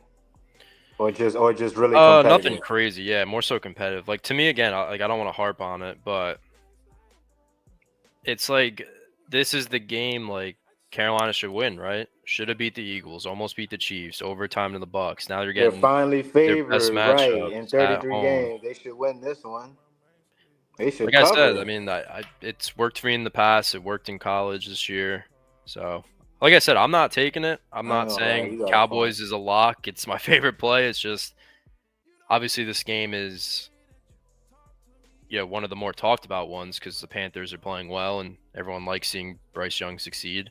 And they've almost beaten they've almost beaten 3 good teams. So it's like this is the spot they should take care of business against, an unmotivated Dallas team with a backup quarterback. But like I said, Dallas, like, sure, they're not great, like, but Dallas doesn't want to lose to the Panthers, bro. I guarantee you that. Exactly. Oh, hell no.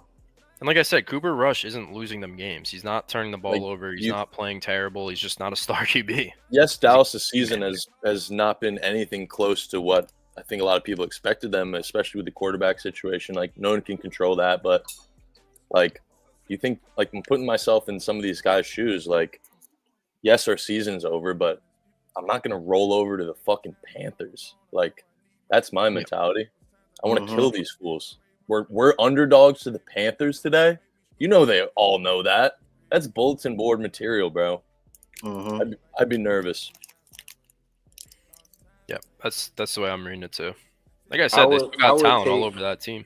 Yeah, oh fuck, bro. And Carolina played one of their best games, especially in terms of the matchup. I mean, bro, they've been playing their best football the last 3 weeks. Or at least that's how people will view it. But it's more so the Eagles just were sleepwalking against one of the worst teams in the NFL. That's really what it was. Maybe a little bit too much, but that defense just didn't show up. So, all right. Well, shall we move on? Green Bay, Seattle. Green Bay about the ass. Anybody? I mean, I love the Seattle team. I'm going to keep riding out Seattle. They've been winning and covering as underdogs the last, 4 weeks. I don't see there any reason to fade them now. I think this is probably the shortest line you could really make them. I didn't expect them to be favorites in this game against Green Bay by any means, regardless of who they've been playing and what they've been doing recently. But am I wrong in saying that? Which part? I mean, Seattle hasn't been getting line respect all year. I was not surprised that they're being short faves at home to Green Bay. But, definitely. No, there's no shot they would be favored here.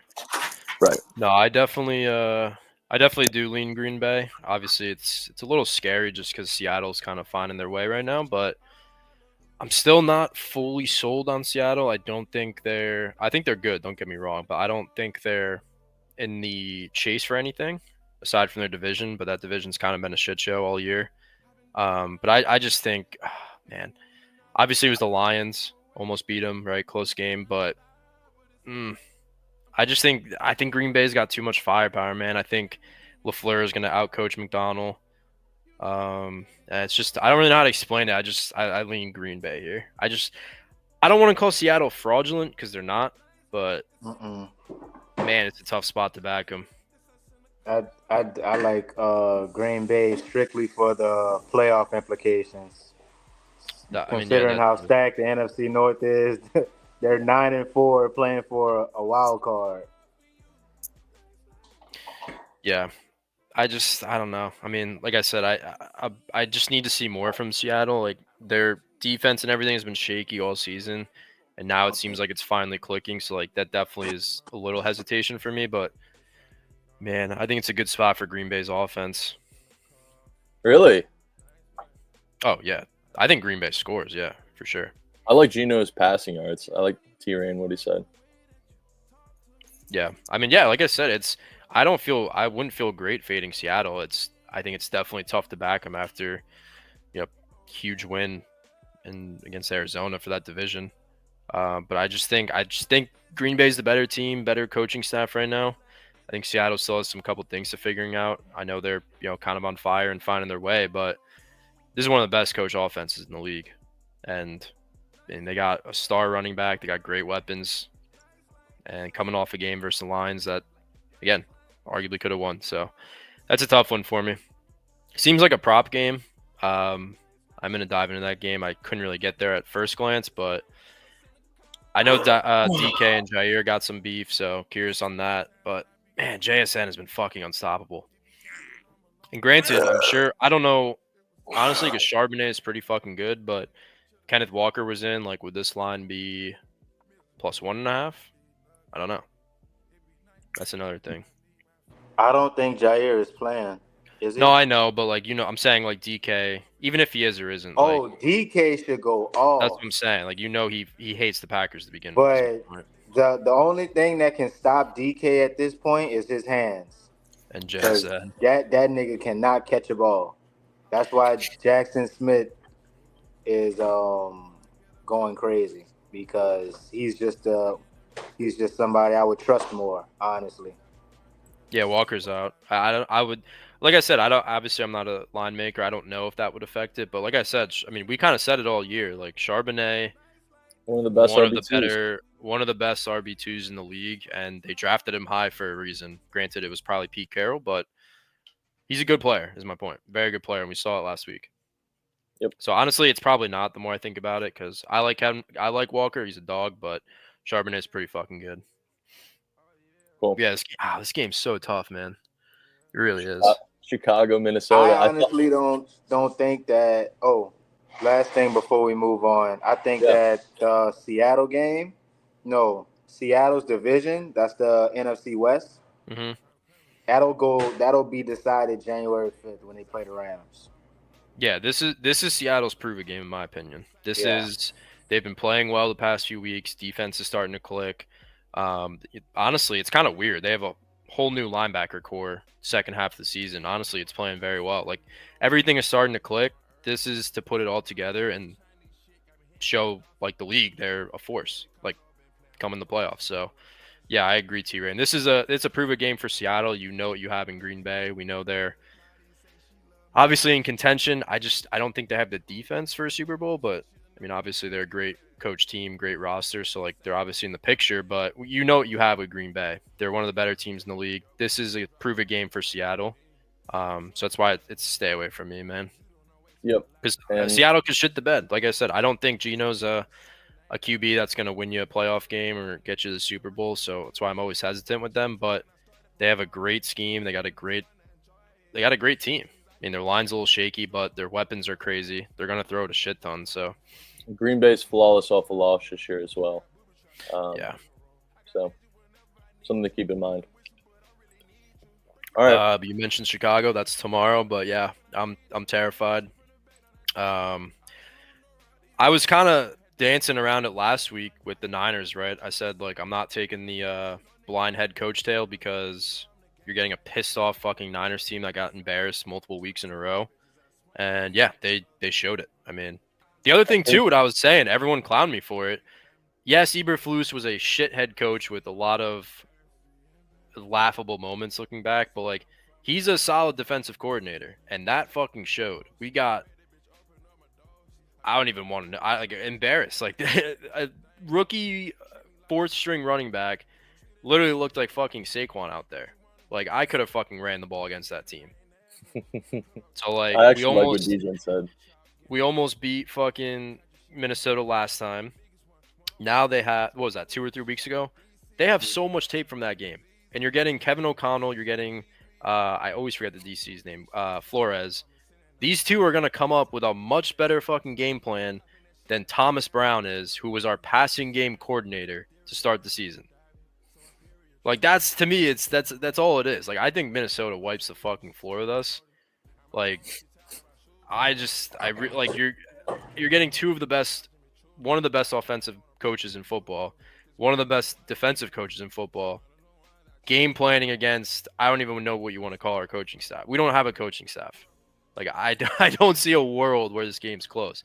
Sure, I sound like a depressed fan. Maybe they do cover in prime time because it's a weird division game, but like, football reasoning and everything, this game should not be close. Really should. And I'm not even that high on Minnesota, but like, I'm high on their coaches, and they got fucking good weapons. And honestly, Caleb played way too fucking good against them the first time around. He played fucking awesome versus them. Like, I just don't see it happening again. We got a doubleheader Monday, though. Anybody want to talk about the Desmond Ridder revenge game? Oh, shit. We got a double? Yeah, facts. We got double. What do you guys think? You guys are just nothing? Bro, I like the Raiders. I'm sorry. No. Before we get to that. Chicago, Minnesota. Oh, yeah, yeah. I think, it's a doubleheader, so I'm going to go with a favorite and a dog, and Minnesota's my favorite. Sorry. I kind of want to back Caleb. I don't want to win at this point. I just the way that I want Caleb to look good. I want the rookies to look good. I want like everything to look good, and then we just don't win. Obviously, there's no point in winning at this point. But like the only way that this game would piss me off is if Caleb looks absolutely god awful, throws like 3 picks, shit like that. So no, I hope he looks good. I mean, I think everyone sees the potential in him. Yeah, I mean, he threw for 340 against them before, and his line is, 10 points higher? Yeah. Probably not a good sign. Yeah. But, yeah. He played really, really well versus them. That might have been his best game, in my opinion, because remember when, like, that 3-week span where they blew out the Jaguars, Panthers, and, like, that, and the Rams? I don't know if they blew out the Rams, but, like, I don't consider those his best games because those teams were a fucking joke at that point. Like, Minnesota's a good team, and like I said, he played really well. So I don't see it happening again. Like, you're telling me these coaches aren't going to come up with a much better plan with all this film on them now? There's just no way, man. And the Bears, we saw it. They were night and day home and away teams. They're way worse on the road. I will say if I had to back the Bears, I'd do it in the first half with just how that game played out. With them looking so abysmal in the first half in the last matchup and then crawling back. But that's just not true, bro. Didn't he just break the record of most passes by a rookie without throwing an interception? Maybe are you talking about like because of the Vikings defense, like the way they play and pressure and disguise? But yeah, I'm pretty sure he hasn't thrown an interception in a very long time. Only because he's on my fantasy team. He hasn't like Brock Bowers. He hasn't thrown a pick since October 13th. Yeah. That's the read he's due. Okay. Well, everyone thought so versus honestly, yeah, I think that game the first time. So, I mean, maybe. Like I said, the only reason I could see it hitting is because, like, I think he's going to try and do way too much because I think we're going to be down. I think he'll probably make a dumb play or two trying to do too much, so I don't hate it. His line is heavily juiced to his interception as well. Minus 125. Yeah. Weird. That's what it was the first time around. Oh, yeah, that's what it's been the last few, actually. It's minus 165 versus Detroit. Yeah. Well, I remember, dude, fucking Cam His Money messaged me like a couple of days before Minnesota was like, dude, have a Bears prop I love. I was like, all right, let me hear it. He goes, Caleb pick. I was like, fuck you. Like, what the fuck is that? I was like, what the fuck is that? That's awesome. Do we want to talk about this other game? No, all right, just because before we move on, I don't hate it at all. Obviously, I don't want to admit it, but like I really don't hate it. The scheme, the pressure. I mean, he's gotten sacked more than any QB this year. Like, I'm sure he's gonna make a fucking dumb play or two. Vikings ranked 29th in pass defense. Their secondary isn't great at all. We know that. Live and die by the old turnover. Atlanta, Vegas. I love that. I love that. Ridder in 2023 targeted Pitts 90 times. I think he force feeds Bowers. Yeah, definitely. I mean, Bowers is also just on fucking steroids. Bowers is gonna be insane, the best. Man. Yeah. He's insane. Like, sure, maybe it's a little inflated because, like, just this team and their game scripts and their weapons, but that's not taking anything away from. No, I'm not taking anything away from him. It's not inflated at all, bro. Look at the quarterbacks he's had. That's what yeah. Well, I'm saying, like, he gets an insane amount of volume. I'm not taking anything away with him. He's a fucking monster. I mean, we all saw it at Georgia. Granted, I was honestly a little scared when he got fucking drafted to the Raiders, but goddamn, he's a freak, bro. He's actually insane. Gonna play? Okay, dude, honestly, his numbers should be a lot higher. I don't know if you guys probably don't, but I took him versus the Bengals a while ago. He had about 3 or 4 contested balls that he dropped. Again, not easy catches by any means, but he easily could have had 100 fucking plus yards in that game if he came down with 2 of those. Yeah. I'm the exact same way, McKiffin, especially on this team. He's probably going to be the first rookie tight end to get 1,000 yards in the season. Yeah, and they're probably going to try and get him that too. The only thing the Raiders have going for them is literally Brock Bowers. Ritter is probably going to try to get him mad against Atlanta. Give Jacoby Myers some credit, man. Give him some All right, that's fair. No, he's good. I'm a Jacoby guy, but that's not something to brag about. They can actually brag. We have fucking Brock Bowers on our team, and you don't. True. That's real. I guess Max Crosby, but honestly, I haven't heard a peep about him since fucking the Civil War. So I swear, Jacoby Myers would be just such a fire wide receiver too on like pretty much anything. Having a good year doesn't even sound like he was good on the Oh, is he out for the year? Did I miss that? I think the gripe was him. Max Crosby? When did he get hurt? Yeah, I they thought just announced it. I want to say like 2 days ago. Wasn't his whole thing that he's like crazy consistent, like he doesn't miss games? Right. Honestly, dude, he's like ankle. Okay. I'm just bullshitting here because I got nothing in this fucking game. I doubt I will, but I mean, if you're the Raiders, why would you not like dump Crosby to get like? I know he's good. Like I'm not like he's obviously a built. Yeah, but like, is it worth having him when they could have gotten a good player back or first round, a couple of firsts or whatever it would be? Like to me, so tough to say because with these edge rushers too, like some of them have. And some of them have lengthy careers in terms of their production, and some of them just fall off a cliff. Like, I know Chase Young is an extreme example, but you know what I mean? that was terrible injuries.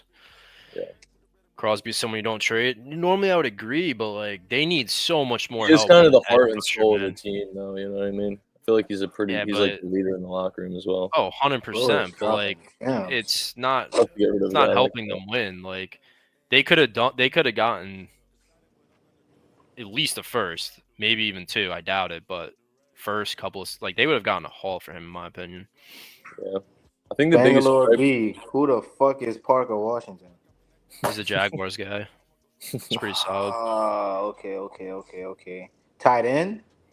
Oh, definitely. You like him over Brenton Strange today? I'm not talking. Dude, if you bet that game, you need help. Washington's a wide out, by the way. Yeah. Is Ingram playing? Yeah, fuck that guy. Parker Washington's a wide receiver. Look at Ingram's chart. He's a wide receiver? Okay. I was about to say. Evan Ingram, bro. Fucking cheek wall. He's out. He's listed. His lines are listed. I skipped. They're saying IR. I thought he was out too. Why is his lines up? Maybe I don't know. But weird. It's so weird, man. He was amazing in college, and then he was just an ass on the Giants, and then he had some good years in Jacksonville. But he's had a weird career for sure. Action's tripping. All right, well, 99 touchdowns right now. Okay, I'm in. 100. I'm in. First TD from Rodgers will get his 100th. Who's this? Davante Adams. I'm in. Yeah, Rodgers will feed him. And he fucking hates Garrett Wilson, apparently. Wilson off a legacy game. Could be. Should have been even more. Did you see that clip he fucking tweeted out? Who? Garrett Wilson. No. He fucking was open by 20 yards, and Rodgers threw a fucking. He tweeted it? After we cashed that Davante Adams touchdown, go ahead and give us a sub, bro. So you don't have to deal with these fucking ads anymore.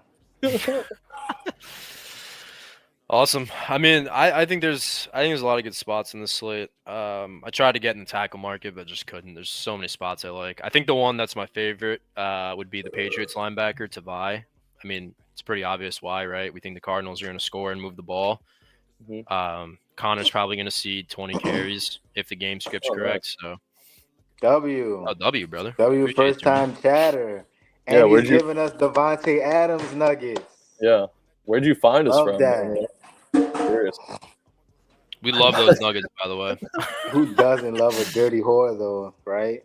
Never mind. All right, let's wrap shit up. Interesting. Been 2 hours stream. 12:20. Recommended. Let's go.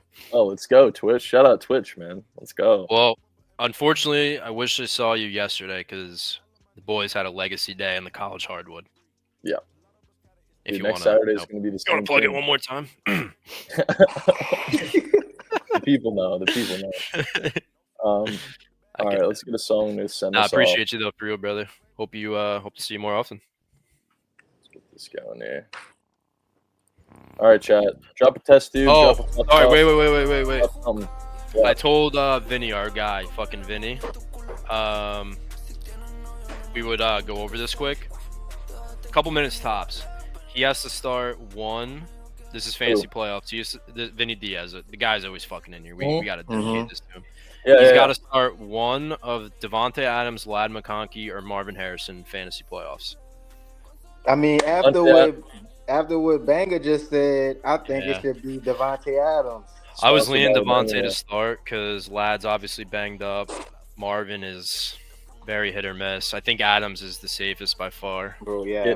Somebody gift Bangalore. Somebody gift Bangalore a sub, man. Somebody gift him Vinny, a sub. you still in here, bro? You're definitely in here. Let's go. Devin already on it. Let's go. Devin was already on it. Let's go, There bro. he is. Let's go. Oh, and Vinny's a Jets fan. That could be double pain. Much love, Bangalore. I'm going to go W, Devin, man. You're a beast. Brian Thomas, bro. I can't trust DK. Give me Brian Thomas over DK to start this week. Guys, it was a pleasure. Family. Wait, what? Oh. Yeah, Bangalore. Drop a smoke. Right, only you knew how good MJ was at that. Apex Predator Season 13, Season 9, and Season 15. Come on.